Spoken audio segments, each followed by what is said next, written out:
evening! Ayan! Ayan o. Ang ganda ng tambayan ko dito guys o. Kita niyo yan guys. Ayan o. Alam niyo dito ako sa Lapag. Ayan. Ayan. Nag-picnic-picnican lang ako dito. Ang picnic mag-isa. Ayan. Ayan siya guys. Dito ako sa Lapag. Ayan. Dito sa Bermuda. Naglatag lang ako ng carton. Ayan siya guys. Hi! Good evening sa lahat. Shout out sa Pilipinas. Alam ko gising na po kayong lahat. Ayan.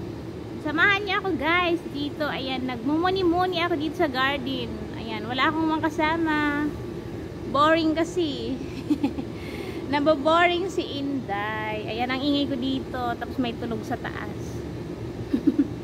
Ayan, kita nyo guys, paligid ko. Ayan, dito ako nakaupo sa garden namin. May carton ako nilatag, kaya yun ang inupuan ko. Ayan. Kumusta na po kayong lahat dyan? Ayan. Sana laging masaya po kayong lahat at lagi po kayong mag-iingat. Lalong-lalo na po yung papasok ngayong umaga dyan sa atin, sa Pilipinas kung mahal. Ayan, lalong-lalo na aking pamilya. Ingat kayo dyan. Miss na miss ko na kayong lahat.